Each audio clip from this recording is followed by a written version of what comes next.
დღეს მინდა ვისაუბრო ხატვაზე, როგორც პროფესიაზე. ანუ ეს არ არის მხოლოდ ხატვა, ეს არის ხატვასთან დაკავშირებული პროფესიები, ეს იქნება ძერწვა, იქნება გრიმი, ვიზაჟი, მოდა და ასე შემდეგ, ყველა ეს სფერო, ანუ ყველა ამას აერთიანებს ხატვა და რუკაში ძალიან მარტივია.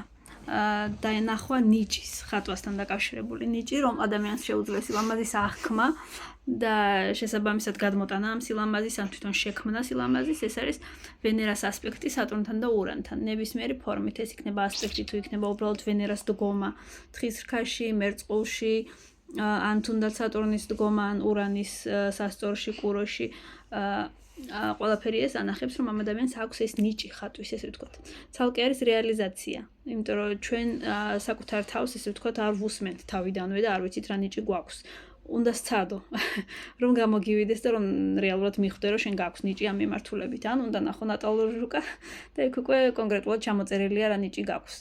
და ცალკე არის ნიჭი და ცალკე არის რეალიზაცია. ეს ფორმულა კონკრეტული პროფესიის ანახებს ამას, რომ გაქვს ნიჭი და გაქვს გარემოც, სადაც შენ შეგიძლია წარმატებით რეალიზდე ამ მიმართულებით.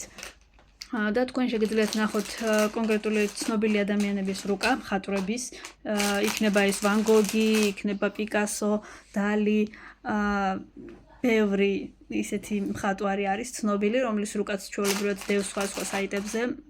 არ აქვს მნიშვნელობა იქნება რექტიფიცირებული თუ არა, იმიტომ რომ ასპექტები ყველა ვარიანტში მაინც გამოჩნდება და პლანეტების დგომა დროის მიუხედავად. შესაბამისად, თქვენ შეგიძლიათ თავადაც შეამოწმოთ. აუცილებელია გავითვალისწინოთ ის, რომ ეს არის ნიჭი, ანუ ვენერას ასპექტი სატურნთან და ურანთან ანახებს ხატვის ნიჭს. ეს არ ნიშნავს იმას, რომ აუცილებლად წარმატებული იქნებით ხატვის სფეროში, ზოგადად ამ სფეროში. ეს არის უბრალოდ ნიჭი. ნიჭი ჭირდება რეალიზაცია. რეალიზაცია შესაძლოა იყოს დაბადების ადგილას, შესაძლოა იყოს სხვა ადგილას. შესაბამისად, ეს ყველაფერი უკვე დამოკიდებულია ნატალურ რუკაზე, დამოკიდებულია სახლებზე და სრულ ფორმულაზე. თქვენ შეგიძლიათ ესე მარტივად ნახოთ, აქვს თუ არა ადამიანს ხატვის ნიჭი. ნატალურ რუკაში შემდეგ უკვე შეგიძლიათ სცადოთ, ესე ვთქვათ, საკუთარი თავი გამოსცადოთ ამ მიმართულებით და ნახოთ, რამდენად დაგაინტერესებთ, იმიტომ რომ ინტერესსაც აქვს მნიშვნელობა, მე შეიძლება ბევრი რამე გამომდიოდეს, მაგრამ უბრალოდ არ მაინტერესებთ ეს სფერო და არ ვიყო მხრივ, ესე ვთქვათ, განვითარების მომხრე. შესაბამისად, ნახეთ და აკვირდით, გადახედეთ.